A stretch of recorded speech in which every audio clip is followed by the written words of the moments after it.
Hello everyone, welcome again. आज के lecture में डिस्कस करेंगे आरपीएससी असिस्टेंट प्रोफेसर 2016 की क्वांटम मैकेनिक्स प्रॉब्लम को। इस ईयर में जो क्वांटम मैकेनिक्स की टोटल प्रॉब्लम पूछी गई हैं वो नियर अबाउट 25 to 30 हैं। तो हम 2 पार्ट्स में इस वीडियो को करेंगे। आइए शुरू करते हैं। पहला क्वेश्चन है, choose the correct property of Poisson bracket. Poison bracket की बहुत सारी प्रॉपर्टीज़ होती हैं, उसमें से 4 ऑप्शन इन्होंने दिए हैं। हमें यहाँ से करेक्ट प्रॉपर्टी को चूज़ करना है। जो देखने से ही पता चल रही है कि इनकरेक्ट है, वो पहली सी पार्ट जैसे जैकोबी आइडेंटिटी जो होती है वो 0 होती है, तो ये पार्ट तो नहीं होगा। एंटी सिमेट्रिक होती है पॉइजन ब्रैकेट, ये पार्ट भी नहीं होगा। यहाँ से देखिए, ये जो प्रॉपर्टी है वो आपकी एसोसिएटिव है, ये यहाँ पे प्लस साइन आना चाहिए था, ये भी नहीं है। और ये प्रॉपर्टी कौन सी प्रॉपर्टी है? डिस्ट्रीब्यूटिव प्रॉपर्टी है, जो कि इन्होंने करेक्ट ऑर्डर में लिखी हुई है। तो जो करेक्ट ऑप्शन हमारा यहाँ पे होगा वो क्या होगा? ऑप्शन बी होगा। नेक्स्ट क्वेश्चन देखते हैं। नेक्स्ट क्वेश्चन भी बड़ा ही इजी क्वेश्चन है। For the component of angular momentum L, the generalized relation of Poisson bracket. Again Poisson bracket से क्वेश्चन पूछा गया है।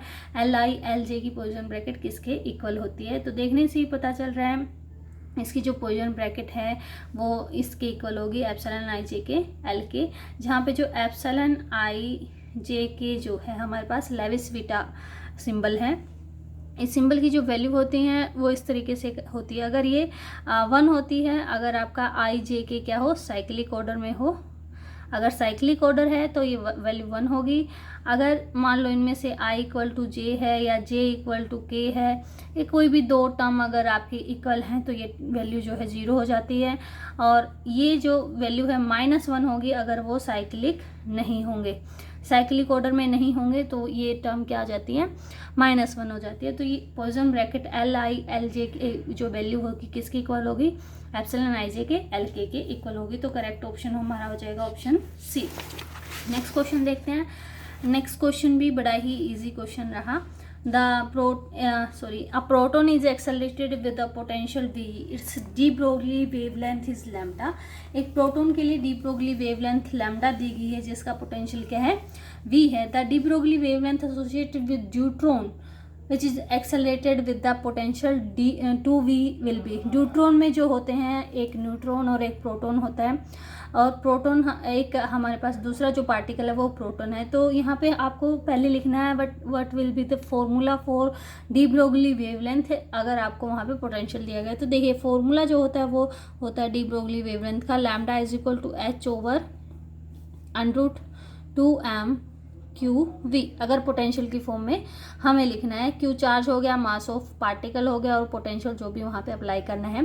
तो देखिए जो प्रोटॉन है उसके केस में ये लैम्डा दिया हुआ है, तो हम करेंगे h over √2 mass of proton, charge on proton और पोटेंशियल। आप ड्यूट्रॉन के केस में अगर करें तो जो मास ऑफ ड्यूट्रॉन हो जाएगा वो 2 time of mass of proton हो जाएगा, क्योंकि ड्यूट्रॉन में एक न्यूट्रॉन है और एक प्रोटॉन है। तो नियर अबाउट क्या हो जाएंगे? Mass of proton equal to mass of near about neutron होता है, तो 2 टाइम हो जाएगा। चार्ज सेम ही रहेगा क्योंकि एक ही प्रोटॉन ही है दोनों में। और अगर आप बात करें पोटेंशियल की, तो यहाँ पे जो पोटेंशियल डिफरेंस हमें गिवन है वो कितना है? 2v गिवन है। अगर आप ड्यूट्रॉन के लिए लैम्डा लिखें तो वो आ जाएगा h over √2m mass of deuteron, charge on deuteron, और पोटेंशियल इज गिवन 2v। ठीक है, आपको लैम्डा डी निकालना है तो लैम्डा डी ओवर लैम्डा करें, हम दोनों को डिवाइड कर दें, जो कॉमन टर्म है वो हमारी कैंसिल आउट हो जाएंगी। यहाँ से हमारे पास आ जाएगा ये टर्म आपकी जो है lambda D is h over √2, mass of deuteron जो है 2mp हो जाएगा, 2 टाइम हो जाएगा, इंटू क्यू, चार्ज सेम ही रहेगा, सेम है दोनों पे, into 2v divided by h over √2mp/v। बाकी सारी टर्म जो है यहाँ पे कैंसिल आउट हो जाएंगी और आपके पास क्या बच जाएगा? दिस टर्म इज 1/√4, या फिर हम कह सकते हैं lambda D is lambda over 2, है ना। तो लैम्डा डी और लैम्डा में क्या रिलेशन होगा? Lambda D is lambda over 2। तो ऑप्शन बी हमारा हो जाएगा करेक्ट ऑप्शन। नेक्स्ट पूछा है the kinetic energy of a particle of rest mass m not is के। काइनेटिक एनर्जी दी हुई है, रिलेटिविस्टिक केस में दी हुई है। उन्होंने पूछा D Broglie wavelength of this relativistic particle क्या होगी, डी ब्रोगली वेवलेंथ उन्होंने पूछी है। तो देखिए डी ब्रोगली वेवलेंथ का जो फॉर्मूला होता है पहले वो लिखते हैं, lambda is equal to h over p होता है। पी हमें चाहिए यहाँ पे, तो पी की वैल्यू निकालने के लिए हम यूज़ करेंगे काइनेटिक एनर्जी के गिवन है वो क्या हो जाएगी, m minus m not C square के इक्वल हो जाएगी। यहाँ से अगर आप total energy in form of kinetic energy लिखें तो total energy is m c square equal to kinetic energy plus rest mass energy हो जाएगी। ठीक है, जो टोटल एनर्जी का फॉर्मूला होता है वो दूसरा फॉर्मूला क्या होता है, this is p square c square plus m not square c four equal to क्या आ जाएगी, K plus m not C square. हमें पी चाहिए हम, क्योंकि हमने यहाँ पे पुट करना है, तो दोनों तरफ स्क्वेयरिंग कर दो, p square c square plus m not square c four equal to क्या आ जाएगा, K square m not square c four plus 2k m not C square. ये टर्म कैंसिल हो गई। यहाँ से p की वैल्यू निकाल लीजिए, p की वैल्यू क्या आ जाएगी, this term is k common ले लो, k plus 2 am not C square divided by c आ गया।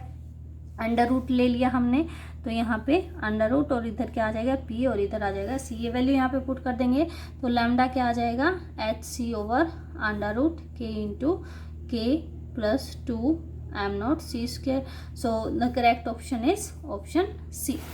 नेक्स्ट क्वेश्चन भी बड़ा ही इजी क्वेश्चन है, आपसे पूछा गया है कि इस गिवन ऑपरेटर के लिए आइगन फंक्शन कौन सा होगा। तो किसी भी गिवन ऑपरेटर के लिए let us consider we operator A, eigen function की क्या डेफिनेशन होती है कि अगर उसको ऑपरेट करें तो यहाँ पे कोई आइगन वैल्यू कोई वैल्यू आए और जो फंक्शन है वो आपका सेम ही फॉर्म में रहे। तो ऐसी सिचुएशन हमें मिलनी चाहिए। अगर ऐसी सिचुएशन कोई वेव फंक्शन सेटिस्फाई करता है तो हम कहेंगे कि उस ऑपरेटर के लिए वो क्या है, आइगन फंक्शन की तरह बिहेव कर रहा है। तो ऑप्शन वाइज हम चेक कर लेते हैं। पहले ही ऑप्शन से अगर शुरू करें यहाँ पे तो देखिए करली स्क्वायर और करली x square minus x square, Sai के ऊपर हमने ऑपरेट करवाया और ये क्या आ जाएगा, curly square over curly x square minus x square, psi given e raised to power minus x square over 2 operate करवाएं, ये टर्म आ जाएगी curly over curly x of curly over curly x e raised to power minus x square over 2 minus x square e raised to power minus x square by 2। ठीक है, इस तरीके से हम लिख सकते हैं। तो देखिए क्या आ जाएगा, करली ओवर करली एक्स ऑफ, इसका करें डिफ्रेंशिएशन तो ये आ जाएगा माइनस 2 से 2 कैंसिल हो गया, एक्स बच गया minus x e raised to power minus x square by 2 minus x square e raised to power minus x square by 2। एक बार और कीजिए डिफ्रेंशिएशन, एक्स का करेंगे तो minus e raised to power minus x square by 2, फिर से इसका करेंगे तो माइनस एक्स फिर से आगे आ गया minus x plus x square हो जाएगा e raised to power minus x square by 2, और ये क्या है minus x square e raised to power minus x square over 2। ये टर्म कैंसिल होगी, हमारे पास बच गया -1 इंटू, और इस टर्म को हम क्या कह रहे हैं, साई कह रहे हैं, तो -1 इंटू साई, या हम कह सकते हैं लैम्डा साई आ रहा है। तो इसका मतलब ये इस कंडीशन को सेटिस्फाई कर रहा है। तो पहले ही ऑप्शन हमारा क्या हो जाएगा, करेक्ट ऑप्शन हो जाएगा। ये इसका क्या होगा, आइगन फंक्शन होगा। बाकी ऑप्शन भी आप चेक कर सकते हैं, वो इस कंडीशन को सेटिस्फाई नहीं करेंगे।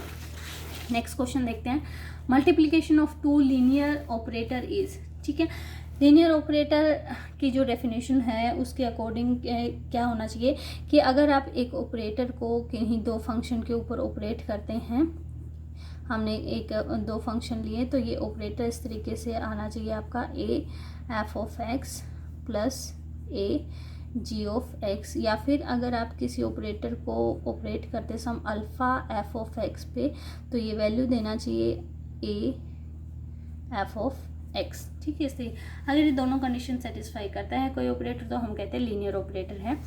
ए और बी मान लो आपके पास 2 लीनियर ऑपरेटर हैं, आपने उन दोनों को मल्टीप्लाई कर दिया है, तो आपसे पूछा गया है कि क्या वो कम्यूटेटिव होंगे। कम्यूटेटिव का मतलब है कि आपने ए को बी से मल्टीप्लाई किया और ये multiplication equal to B into A हो। ऐसा ज़रूरी नहीं है, जैसे मैट्रिक्स में नहीं होता है, ज़रूरी नहीं है कि लीनियर ऑपरेटर हैं तो वो कम्यूटेटिव होंगे। ये कह रहा है नेवर कम्यूटेटिव, ये भी ज़रूरी नहीं है कि कभी कम्यूटेटिव ना हो, है ना।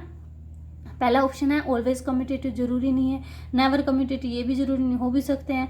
नॉट नेसेसरली कम्यूटेटिव, ये भी है। ऑलवेज अ यूनिट ऑपरेटर, इसके बारे में तो कुछ कह ही नहीं सकते। तो जो मोस्ट अप्रोप्रिएट आंसर होगा इसका क्या होगा, ऑप्शन सी, क्योंकि ज़रूरी नहीं है कम्यूटेटिव हो भी सकते हैं और नहीं भी, इसके बारे में हम कुछ नहीं कह सकते। नेक्स्ट क्वेश्चन देखिए कि जे नेगेटिव वेक्टर को लैडर वेक्टर को बताया जे x minus eta J Y से, और इसकी वैल्यू पूछी है कम्यूटेटिव रिलेशन की।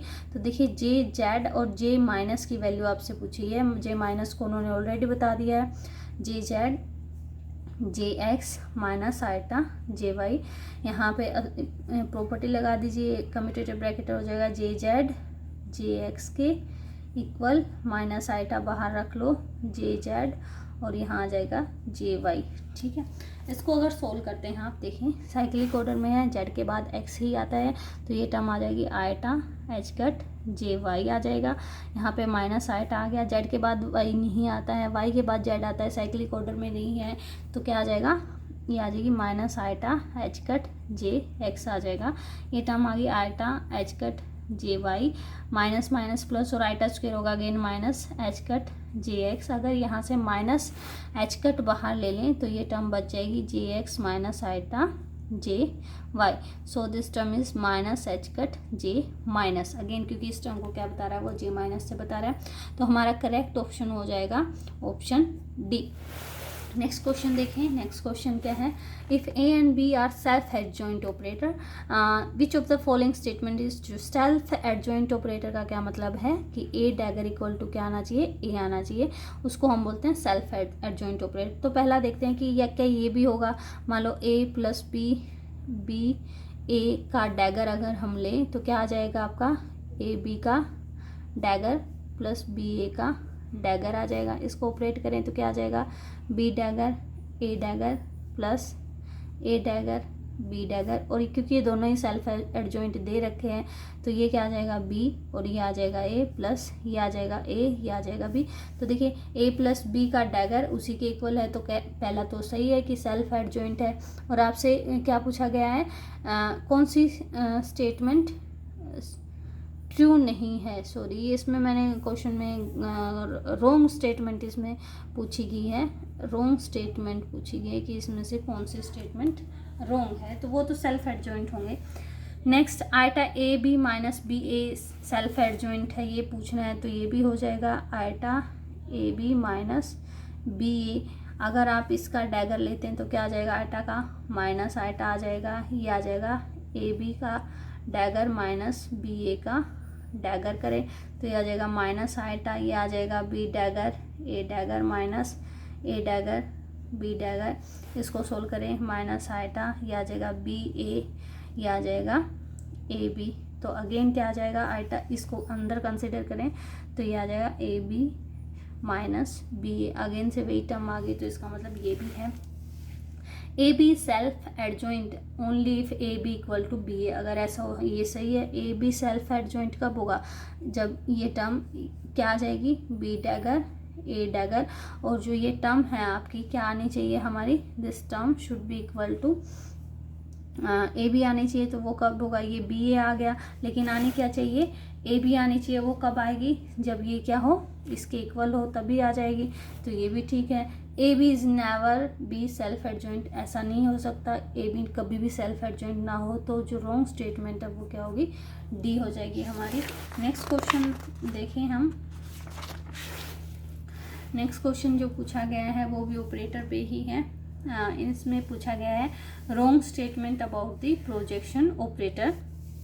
तो देखिए प्रोजेक्शन ऑपरेटर क्या होते हैं, एक तो हर्मिशियन ऑपरेटर होते हैं, उनका डैगर उन्हीं के इक्वल होता है, दूसरा आइडेंटिटी होते हैं, यानी उसका स्क्वायर अगर करें तो वो भी क्या आ जाएगा, उसी खुद के इक्वल आ जाएगा। अब ये कह रहा है कि दो प्रोजेक्शन ऑपरेटर, अगर आप टू प्रोजेक्शन ऑपरेटर को मल्टीप्लाई करते हैं और वो जीरो प्रोडक्ट देता है तो उनको कहेंगे ऑर्थोगोनल प्रोजेक्शन ऑपरेटर। तो ये सही बात है, ऑर्थोगोनल हो जाएंगे वो। सेकेंड देखिए the product of two commuting projection operator is also a projection operator. तो ये चेक कर लेते हैं, मान लो सेकंड ऑप्शन में P1 और P2 हमारे पास क्या है, दो प्रोजेक्शन ऑपरेटर हैं। इसका क्या मतलब है कि P1 का डैगर P1 के ही इक्वल है और P1 का स्क्वायर जो है वो भी P1 के इक्वल है। यहाँ से P2 डैगर P2 के इक्वल है और P2 का स्क्वायर भी P2 के इक्वल है। अब ये कह रहे हैं कि जो प्रोडक्ट है उनका दोनों का, यानी कि P1 इंटू P2, इसका अगर डैगर लें तो वो क्या आ जाएगा, P2 डैगर और P1 डैगर, ये आ गया P2 इंटू P1 के इक्वल। अब ये कह रहा है कि कम्यूटेटिंग है तो इसका क्या मतलब है, P1 P2 is equal to क्या है, P2 P1 के इक्वल, तो इसको हम P1 P2 भी लिख सकते हैं, है ना। तो ये डैगर तो सेटिस्फाई कर गया कि इसका डैगर इसी के इक्वल है। अगर स्क्वायर करें तो P1 P2 square equal to क्या आ जाएगा, P1 P2 into P1 P2, ऐसा लिख सकते हैं हम, इसको लिख दें P1 P2 P1 और यहाँ पे P2, इसको क्योंकि ये क्या है कम्यूटेटिव है तो हम इसको उल्टा करके लिख देंगे, तो ये आ जाएगा P1, इसको कर दिया P1 P2 और P2, ये आ गया हमारे पास P1 स्क्वायर और P2 square. P1 square P1 के इक्वल है और ये P2 के इक्वल, यानी कि ये तो सेटिस्फाई कर रहा है कि वो प्रोजेक्शन ऑपरेटर होंगे यहाँ पे।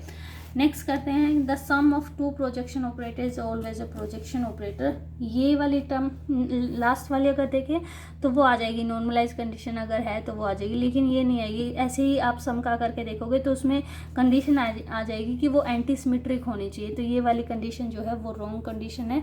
इसका करेक्ट आंसर आएगा सी। आप करके भी देख सकते हैं, एक सम पूछा जैसे सिमिलर मैनर में P1 P2 हमारे पास क्या है, दो प्रोजेक्शन ऑपरेटर हैं, बस ये वाली कंडीशन उसमें नहीं है। ये वाली सिचुएशन क्या कर रही है, वो सेटिस्फाई कर रहे हैं। तो थर्ड पार्ट को अगर देखें, उसने कहा है कि P1 प्लस P2 यानी इन दोनों का जो सम होगा वो भी प्रोजेक्शन होगा।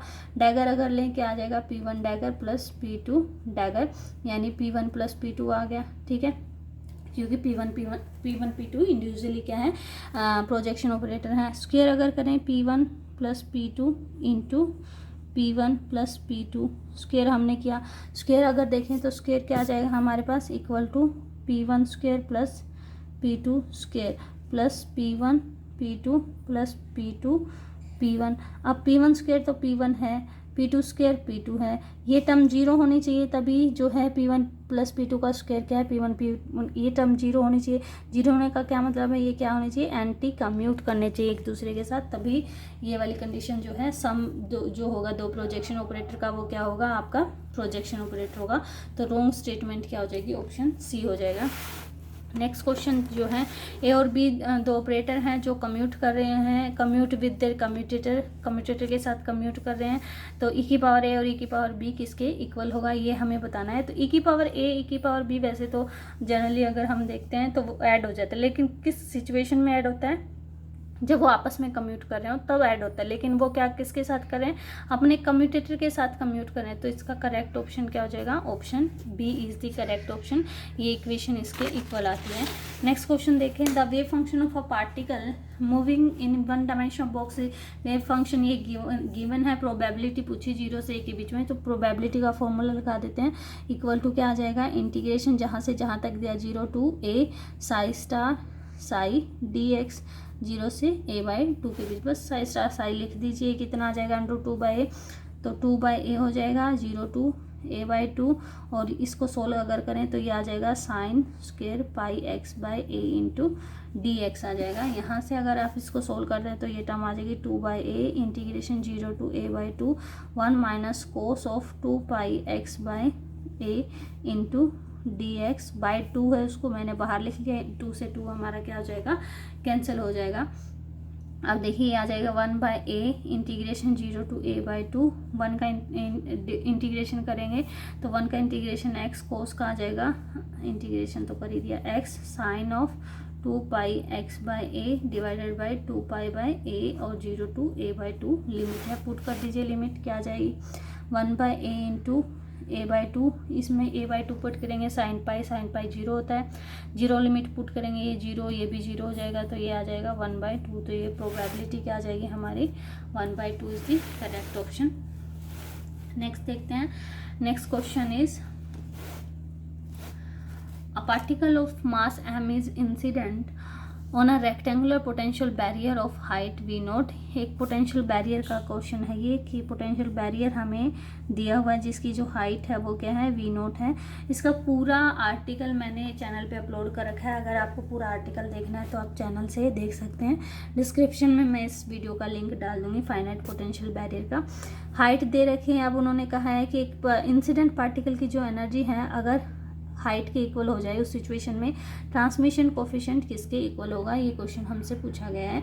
तो इसमें हमने ट्रांसमिशन, इस आर्टिकल को करते हुए मैंने ट्रांसमिशन, क्योंकि बहुत लंबा आर्टिकल है यहाँ पे हम उसको नहीं कर सकते, तो इस आर्टिकल को निकालते हुए मैंने वहाँ पे ट्रांसमिशन कोफिशिएंट बताया हुआ किसके इक्वल है, और वो ट्रांसमिशन कोफिशिएंट जो निकला है वहाँ पे वो निकला है इस तरीके से, that transmission coefficient equal to 1/1 plus we note square over 4e, और यहाँ पे है V note minus E sine of hyperbolic square k2a, इस तरीके से निकला है।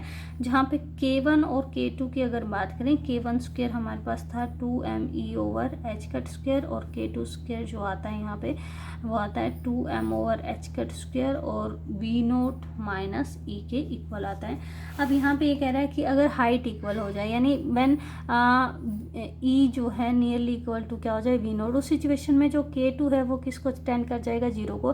तो साइन ऑफ एंगल छोटा है तो साइन थीटा थीटा के इक्वल होता है, तो हम इस इक्वेशन को किससे रिप्लेस कर सकते हैं, t इज इक्वल टू आ जाएगा 1/1 plus we note square by 4e we note minus e, और यहाँ पे हम लिख सकते हैं k2 स्क्वेयर और a स्क्वेयर, और k2 की वैल्यू पुट कर दीजिए यहाँ पे k2 स्क्वेयर की ही। तो a जो दिया हुआ है यहाँ पे कैपिटल A से दिया हुआ है क्वेश्चन में, जो विड्थ दी है वो कैपिटल A दी है, तो यहाँ पे कैपिटल A कर लीजिए, तो ये टर्म हमारे पास आ जाएगी कैपिटल A स्क्वायर। अब यहाँ पे k2 की वैल्यू अगर पुट करें तो ये आ जाएगी 1/1 plus we not square by 4e we note minus E capital A square, k square क्या है 2m over h cut square V note minus E, V note minus E cancel हो जाएगा, ये 2 कैंसिल हो जाएगा, ये टर्म आ जाएगी आपके पास 1/1 plus we note square a square m over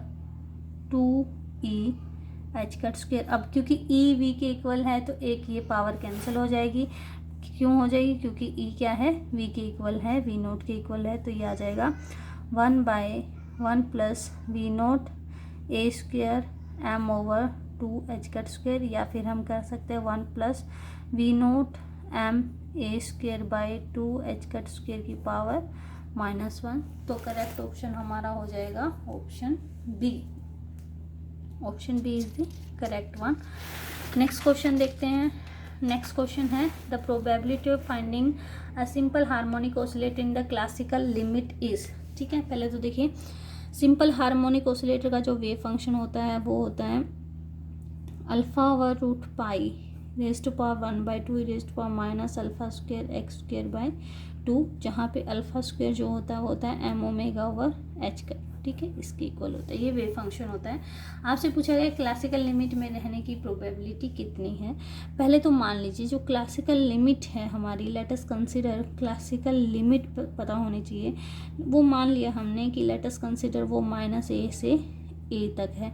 ground state energy जो होती है according to quantum mechanics, ground state energy जो होगी वो होगी हाफ एच कट ओमेगा, लेकिन क्लासिकली जो एनर्जी होती है वो total energy, classically total energy जो होती है वो हमारी होती है equal to half m omega square और एम्पलीट्यूड स्क्वायर यानी a स्क्वायर जो अभी हमने लिखा है, दोनों एनर्जी इक्वल होनी चाहिए। Half h cut omega equal to half m omega square a square, यहाँ से हाफ से हाफ कैंसिल हो गया, एक ओमेगा से ओमेगा कैंसिल हो गया, a स्क्वायर इक्वल टू क्या आ गया H cut by m omega, और यहाँ से हम ये कह सकते हैं a जो हमारा है वो आ गया है ये अल्फ़ा स्क्वायर है तो ये आ जाएगा 1 ओवर अल्फ़ा के इक्वल।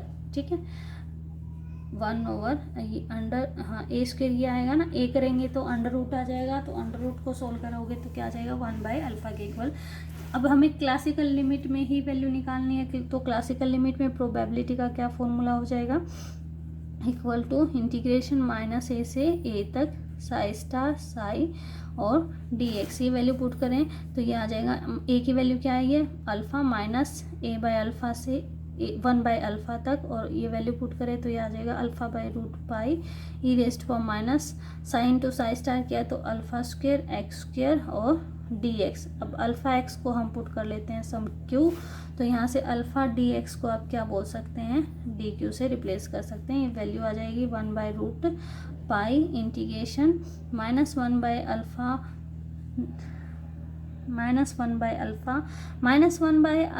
देखिए यहाँ पे देखिए इसको 1 बाय अल्फ़ा रखेंगे तो ये -1 से 1 तक लिमिट रह जाएगी ई रेस्ट पर माइनस क्यू स्क्वेयर और ये आ जाएगा डी क्यू। इसको हम 2 टाइम करके लिख सकते हैं 2 over root pi 0 to 1 e rest पर माइनस क्यू स्क्वेयर और डी क्यू। इसको सोल्व करने का तरीका है कि इसको एक्सपेंड कर लो, उसके बाद इंटीग्रेट कर दो तो ये आ जाएगी 2 by root pi integration 0 to 1 expand कर लिया 1 minus q square plus q 4 over 2 factorial and so on और इंटीग्रेशन कर दिया विद डी क्यू।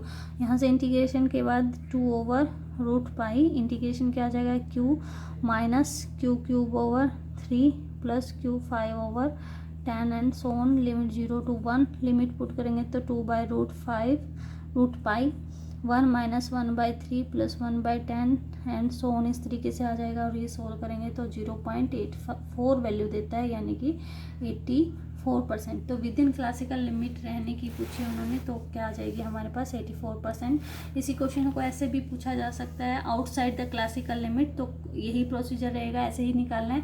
बस 84% को क्या करोगे 100 से माइनस कर दोगे तो वो कितनी रह जाएगी हमारी 16%। तो आउटसाइड द क्लासिकल लिमिट हमारी क्या होती 16% प्रोबेबिलिटी होती है। अब देखिए नेक्स्ट क्वेश्चन है हमारा द वैल्यू एक्सपेक्टेशन वैल्यू पूछी है मोमेंटम ऑपरेटर की in ground state of simple harmonic oscillator में। तो एक्सपेक्टेशन वैल्यू पी की जो ऑपरेटर की वैल्यू होती है ये आती है minus Aida √h m omega over 2 a minus A dagger होता है।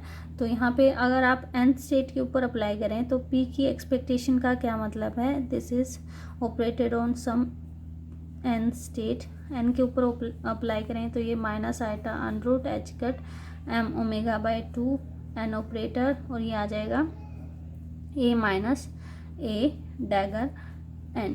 ये इसको एक रेज कर देगा, ये इसको एक लोअर कर देगा और रिजल्टेंट क्या आ जाएगा 0, क्योंकि कब वैल्यू आएगी जब ये भी n रहे ये भी n रहे तभी वैल्यू आती है। तो इसका रिजल्टेंट क्या आ जाएगा 0, तो इसकी एक्सपेक्टेशन वैल्यू क्या हो जाएगी 0। डी ऑप्शन करेक्ट ऑप्शन हो जाएगा। नेक्स्ट क्वेश्चन देखें, choose the wrong property of Pauli spin matrices. तो देखिए ये तो होता ही है sigma x sigma y plus ये है हमारे पास, ट्रेस सबका 0 ही होता है, ये भी 1 होता है। वैसे देखने से ही पता चल रहा है ये रॉन्ग है। और ये इसको निकाल भी सकते हैं हम कि अगर आपके पास मैट्रिक्स इस तरीके से दी हुई है इनटू में sigma dot some another operator, मान लो अभी यहाँ तो सेम दिए हुए हैं लेकिन अगर अलग दिए हुए हैं तो इसकी प्रॉपर्टी का फॉर्मूला इस तरीके से होता है कि A dot B plus eta sigma dot A cross B के इक्वल होता है। यहाँ पे ए और बी सेम है तो ये हमारे पास आ जाएगा n cap dot n cap plus eta sigma dot n cap cross n cap, ठीक है। तो ये वैल्यू तो क्योंकि यूनिट वेक्टर अगर है तो 1 हो जाएगी प्लस आइटा सिग्मा डॉट और एन सेम वेक्टर का क्रॉस प्रोडक्ट 0 होता है तो ये आपके पास आनी चाहिए 1 और ये दे कितनी रखी 0। तो ऑब्वियसली रॉन्ग जो आंसर होगा रॉन्ग प्रॉपर्टी क्या होगी ऑप्शन डी होगा। इसमें कुछ 12 से 15 क्वेश्चन बचे हुए हैं, उसको हम इसी वीडियो के नेक्स्ट पार्ट में कवर